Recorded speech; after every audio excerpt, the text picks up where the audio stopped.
Hello, my dear brothers and sisters. Once again, welcome to my YouTube platform, Saritraj Creative India.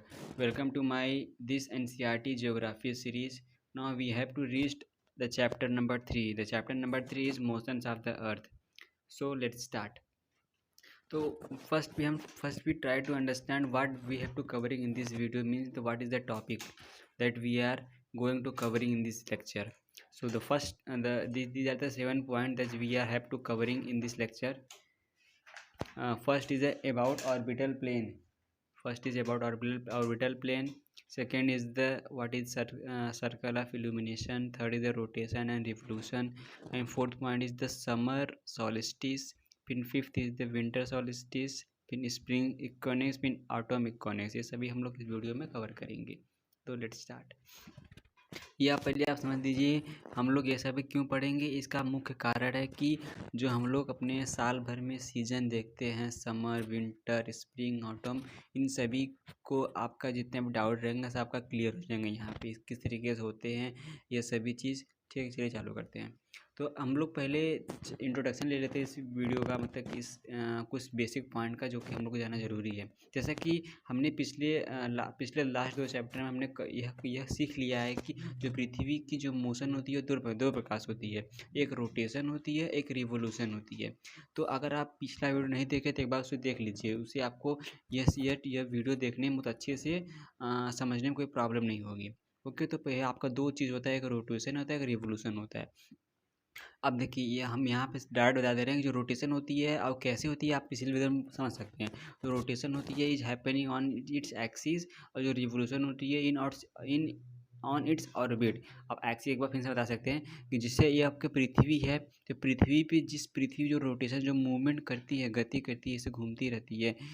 जो axis जो north south pole जो axis है इसे axis कहते हैं, जिससे पृथ्वी का रोटेशन होता हो, पृथ्वी अपनी घूमती हो. और रिवोल्यूशन क्या होता है, ये जो पूरा पृथ्वी है, पूरी पृथ्वी एक सूर्य का चक्कर लगाती है, सूर्य जी का चक्कर लगाती है, तो उसे हम रिवोल्यूशन कहते हैं. ओके, एक आप बता दें थोड़ा सा. देखिए ऑर्बिटल प्लेन क्या होता है. अब यही ऑर्बिटल प्लेन समझना ज़रूरी है. जो हम लोग अभी हम यहाँ देखें ना, जो रिवोल्यूशन होता है ये किस पे होता है, ऑर्बिट पे होता है. यही बहुत ही ज़रूरी है कि ऑर्बिटल प्लेन कैसे बनता है.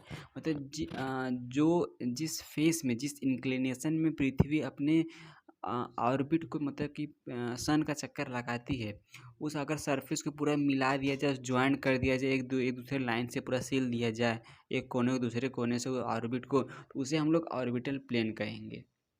ओके, ऑर्बिटल प्लेन्स हम लोग का 66.5 डिग्री या 66.5 डिग्री बनाता है एक्सिस से. अब एक्सिस क्या होता है, अभी हमने आपको बताया यहाँ पे कि एक्सिस जो कि पृथ्वी के नॉर्थ साउथ पोल से ज्वाइंट होता है. और ऑर्बिट क्या होता है, जो कि पृथ्वी सूर्य का चक्कर लगाते हैं, इसे ऑर्बिट कहते हैं. इसका मतलब कि एक्सिस है ये ऐसा एक्सिस है और ऑर्बिट इस प्रकार से. इन दोनों के बीच में यहाँ पे जो देखिए जो एंगल बन रहा है ये आपका एक्सिस हो गया. एक सेकेंड थोड़ा सा बैक कर दें, रेड पे ले लें.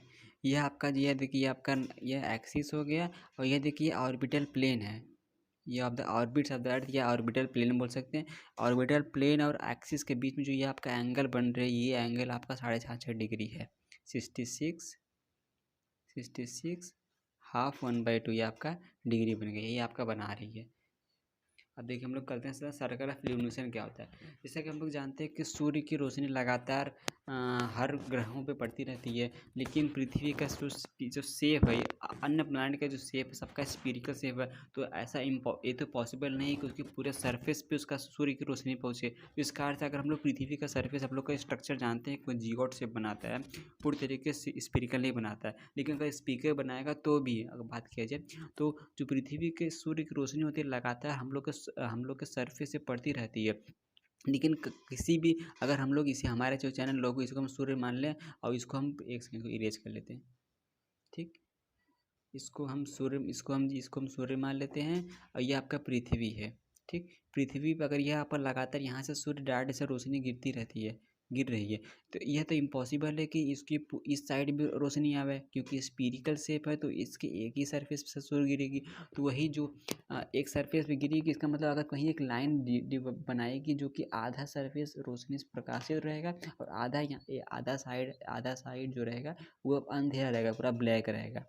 तो वही सर्कमफिलेशन क्या होता है कि वो जो दोनों लाइन को जो जो जो डे और नाइट को डिवाइड कर दे, मतलब एक साइड में अंधेरा रहे और एक साइड में उजाला रहे, उन सभी को उन जो लाइन डिवाइड करे तो उसे कहते हैं सर्कल ऑफ इल्यूमिनेशन। यहाँ आप पढ़ सकते हैं थ्योरी, थ्योरी पढ़ने में कोई दिक्कत नहीं है, सीरियस कर देना इसको, या पढ़ लीजिए। देखिए, earth receive light from the sun, earth receive करता है light from the sun due to the spherical shape of the earth is receive half of the light, the line which divide the circle half day and night is known as सर्कमफिलेशन। Okay, अब देखिए हम लोग यह figure दे सकते हैं यहाँ पर अच्छे तरीके से। ये देखिए सूरज जी हैं, यहाँ पे अपना पृथ्वी है, ठीक, पृथ्वी स्फीरिकल शेप में है, स्फीरिकल शेप वजह से यहाँ पे सूर्य की रोशनी डायरेक्ट इस पर गिर रही है, लेकिन गिरी कितनों भी, लेकिन इसके एक ही आधे सरफेस पे ही गिरा पाएगी। आधे सर पे गिराने का जो यह लाइन डिवाइड कर रहा है डे और नाइट को डिवाइड कर रहा है, इस लाइन को हम लोग कहते हैं सर्कल ऑफ इल्यूमिनेशन। देखिए यह चीज़ एक इंपॉर्टेंट यहाँ आ सकते हैं कि सर्कल ऑफ इल्यूमिनेशन कभी कोइंसाइड नहीं करता है, कभी कोइंसाइड मतलब ये नॉर्थ और साउथ जो एक्सिसल लाइन है, एक्सिकल या नॉर्थ साउथ पोल जो लाइन है, इसका भी कभी कोइंसाइड नहीं होगा, इम्पॉसिबल है। क्योंकि इनको पृथ्वी 23.5 डिग्री ऑर्बिटल प्लेन से 23.5 डिग्री शायद 23.5 डिग्री एक्सिस, मतलब पृथ्वी मतलब का थोड़ा सा घूमी हुई है। ये जो 23.5 डिग्री बन रही है यहाँ पे बन रही है आपका 23.5 डिग्री, जो ये आपका एंगल बन रहा है, ये शायद 23.5 डिग्री बन रही है ये एंगल, तो ये आपका हल्का सा मुड़ा है, इस कारण से कभी भी ये कॉन्साइड नहीं होगी। ओके, अब देखिए समझते हैं रिवोल्यूशन। अभी तक हम लोगों ने ये सब बात कर लिया रोटेशन के बारे में। अब रिवोल्यूशन क्या होता है? Motion of the earth around the sun in its orbit is known as revolution. ये पूरा साढ़े साढ़े 365 हाफ डे में कवर करता है। We consider only 365 day. Why we consider 365 day? Because half day can not be imagine in our daily life, that's why we have to ignore half day. लेकिन ignore मतलब ऐसा नहीं कि हटा देते हैं, उसको हम लोग ऐड करते हैं 4 साल बाद, उसी को बोलते हैं लीप ईयर। देखिए जो हाफ डे है वो हाफ डे मतलब कि 6 आवर वो एडेड होता है टू मेक अ 1 डे। 4 साल बाद वो आपका एक दिन बन जाता है। उसी एक दिन को हम लोग जो फरवरी के लास्ट दिन में 29 में हम लोग ऐड करते हैं।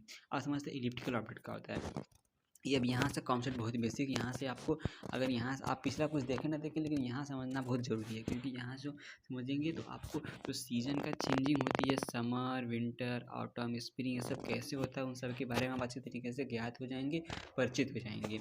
ओके, देखिए हम सबसे इलिप्टिकल ऑर्बिट क्या होता है। देखिए, earth are going around the sun in an elliptical orbit. Earth जो हम लोग का मूवमेंट करता है सन के चारों ओर, ऑर्बिट जो घूमता है वो इलिप्टिकल ऑर्बिट करता है। अब इलिप्टिकल ऑर्बिट अगर आप मैथ से परिचित होंगे तो आप कभी पैराबोला हाइपरबोला पढ़े होंगे, उसमें कुछ प्रकार से इलिप्टिकल बनता है। इसी प्रकार से इलिप्टिकल शेप होता है, जो कि उसको उसे हाफ में काट दिया जाए तो आधा पैराबोला बनाएगा, आधा हाइपरबोला बनाएगा, उसको सेम पोजीशन में रखा जाए तब एक हॉरिजॉन्टली सरफेस पे। ठीक उसी प्रकार से season are changing due to the change of position. ये जो सीजन में परिवर्तन होते रहते हैं, क्योंकि अगर ये अभी स्फीरिकल शेप में घूमता है तो हमेशा हमेशा पृथ्वी पे एक ही मौसम रहता है, एक ही मौसम रहता है। लेकिन ये जो पोजीशन इसकी इलिप्टिकल ऑर्बिट की वजह से ही इसमें सीजन में चेंजिंग होती है। उसमें क्या क्या होती हैं, क्या क्या हम लोग सीजन में चेंजिंग देते हैं, जो कि ये आपका देखते हैं, समर देखते हैं, विंटर देखते हैं, स्प्रिंग देखते हैं और ऑटम देखते हैं। ओके, अब देखिए यह चीज़ आपको हम लास्ट में बताएंगे, ये आपको समझ में भी नहीं आएगा। अभी जो आपको पूरा बता देंगे किस प्रकार से क्या होता है, तो आपको समझ आएगा अच्छे तरीके से। यह फोटो हम लास्ट में भी लगाए हैं।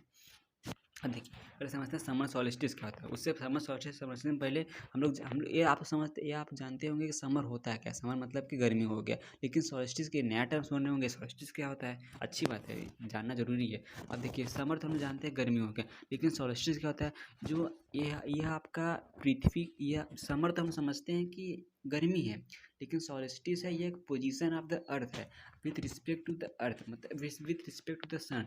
मतलब कि सन जो समर सॉलिस्टिस है ये पृथ्वी के कुछ इस प्रकार के पोजीशन बना रहा है, जिससे हम लोग सन जो देख रहा है वो सन बोल रहा है कि यह समर सॉलिस्टिस में खड़ा है, या सन बोल रहा है कि यह विंटर सॉलिस्टिस में खड़ा है, सन बोल रहा है कि स्प्रिंग सॉलिस्टिस में खड़ा है, या सन बोल रहा है ये ऑटम सॉलिस्टिस में, ऑटम इक्वॉनिक्स में खड़ा है। ये सभी पॉइंट समझते हैं। अब देखिए, on 21 June northern hemisphere tilted toward the sun. 21 जून को नॉर्थर्न हेमिस्फीयर अगर नॉर्थर्न हेमिस्फीयर सन की तरफ घुमा रहता है। देखिए यहाँ फोटो देख सकते हैं, ये आपका 21 जून है, ये आपका 21 जून ये है। 21 जून में जो नॉर्थर्न हेमिस्फीयर, देखिए यहाँ पर एक्सिस है ना, नॉर्थर्न हेमिस्फीयर क्या होगा, ऊपर वाला नॉर्थर्न हेमिस्फीयर होगा, यह चीज़ होगा। तो नॉर्थर्न हेमिस्फीयर सूर्य साइड में झुका हुआ है, तो वही बता रहा है कि नॉर्थर्न हेमिस्फीयर सूर्य के साइड में झुका हुआ है। अगर वो झुका रहेगा तो ट्रॉपिक ऑफ कैंसर पर ज़्यादा सूर्य की रोशनी पड़ेगी। अगर ज़्यादा रोशनी पड़ेगी तो वहाँ पे हीट ज़्यादा पड़ेगा। अगर हीट ज़्यादा पड़ेगा तो नियर अबाउट आर्कटिक सर्कल पे 6 महीने दिन ही रहेंगे, या 6 महीने हमें लगातार दिन ही रहेंगे। इसका मतलब क्या हुआ, हम लोग ऑल अबाउट राउंड बोल सकते हैं कि जो आपका नॉर्थर्न या इक्वेटर के नॉर्थ में है वहाँ पर हमेशा समर रहेंगी। अब देखिए, हम लोग एक लॉजिक लगा सकते हैं, ट्रिक लगा सकते हैं यहाँ पे कि अगर वहाँ पर लगातार 6 महीने आर्कटिक सर्कल पे दिन है, इसका मतलब कि वहाँ पे मतलब कि नॉर्थर्न हेमिस्फीयर में 21 जून को लॉन्गेस्ट डे होगा और शॉर्टेस्ट नाइट होगा। एट द सेम टाइम इसी समय में अगर बात किया जाए, हम लोग इमेजिन किया जाए साउथर्न या थिंकिंग किया जाए साउथर्न हेमिस्फीयर को, तो साउथर्न हेमिस्फीयर में यही कंडीशन क्या हो जाएगी, रिवर्स हो जाएगी। अब देखिए समझते हैं विंटर सॉल्स्टिस क्या होता है। विंटर सॉल्स्टिस भी एक प्रकार का शेप है, जो कि सूर्य देख रहा है कि यह पृथ्वी, जो पृथ्वी की पोजीशन है वो जो साउथर्न पोल है, वो साउथर्न पोल सूर्य की तरफ टिल्टेड हुआ, मतलब लटकी हुई है। देखिए यहाँ समझिए, ऑन 22 दिसंबर, जो कि आपका इस समय मौसम चल रहा है 22 December, tropic of cancer receive direct sunlight, tropic of cancer direct sunlight receive करता है। South pole tilted toward the, हमें बताया ना अभी, south pole tilted toward the, इसका मतलब जब साउथ पोल सूर्य की तरफ टिल्टेड रहेगा तो वहाँ पे हीट भी ज़्यादा प्राप्त होंगे। वहाँ पर अगर हीट ज़्यादा प्राप्त होंगी तो हीट ज़्यादा प्राप्त होने के कारण से तो वहाँ पे समर रहेगा। और अगर समर हुआ, जो यह पोजीशन है, इस पोजीशन को हम लोग पूरे कहेंगे विंटर सॉल्स्टिस। मोस्टली जितने भी सॉल्स्टिस होते हैं ये with respect to the northern hemisphere के रिस्पेक्ट में किया जाता है। ठीक है, यहाँ पर आप समझ गए कि जो ये पोजीशन यहाँ लिखा है, this position of the earth is called the winter solstice, मतलब जिसमें साउथ पोल सूर्य की तरफ टिल्टेड हुआ उसे कहते हैं विंटर सॉल्स्टिस। समझते हैं इक्वेनिक्स का आता है। इक्वेनिक्स तो बहुत ईजी है, अगर आप वो समझ गए तो इसमें समझने में कोई दिक्कत नहीं होगी। अगर नहीं समझे तो एक बार वीडियो बैक करके फिर से देख लीजिए। इक्वेनिक्स क्या होता है, इक्वेनिक्स मतलब कि equal day and equal night. On 21 March and 23 September direct sunlight fall on the equinox at the position neither pole से टिल्टेड टुवर्ड। इसमें भी कोई भी पोल सूर्य की तरफ टिल्टेड नहीं होता है। Whole earth experience equal day and equal night is known as equinox. Equinox दो प्रकार का होता है, एक स्प्रिंग इक्वेनिक्स होता है, एक ऑटम इक्वेनिक्स होता है। अब देखिए, ये आपका स्प्रिंग इक्वेनिक्स ऑटम इक्वेनिक्स का था, यही मतलब स्प्रिंग इक्वेनिक्स में ज़्यादा मात्रा में हीट, मतलब दोनों में एक इक्वल अमाउंट में हीट आएंगे, इक्वल अमाउंट में डे होगा, इक्वल अमाउंट में नाइट होगा। और यदि एक इसमें एक मॉडर्न इंपॉर्टेंट पॉइंट स्प्रिंग इक्वेनिक्स में, स्प्रिंग इक्वेनिक्स 21 मार्च को होगा, 21 मार्च को हम जानते हैं 21 मार्च को होगा, और ऑटम इक्वेनिक्स 23 सितंबर को होगा। लेकिन जो 21 मार्च को स्प्रिंग इक्वेनिक्स होगा, इसमें आप एक चीज़ पता करेंगे कि नॉर्थर्न हेमिस्फीयर में तो उस समय स्प्रिंग रहेंगी, लेकिन साउथर्न हेमिस्फीयर में ऑटम रहेंगी। यही सेम कंडीशन ऑटम में रिवर्स हो जाएगा। ठीक है, अब अभी हम जितना आपको बताएं, अब आप फोटो देख के समझ सकते हैं। देखिए यहाँ पे 21 जून को नॉर्थर्न हेमिस्फीयर सूर्य की तरफ है, 22 दिसंबर को साउथर्न हेमिस्फीयर सूर्य की, यहाँ ट्रॉपिक ऑफ कैप्रिकॉर्न में डायरेक्ट सनलाइट गिरेगी, यहाँ पे Tropic of cancer direct sunlight गिरेगी। अब देखिए इसमें इक्वेनिक्स में दोनों में डे नाइट इक्वल रहेगा। इस पर डायरेक्ट ट्रॉपिक ऑफ इक्वेटर पे लाइन, इक्वेटर पे सूर्य की रोशनी गिरेगी direct. Okay, I hope you something know more about this video. Okay, thanks for watching my video.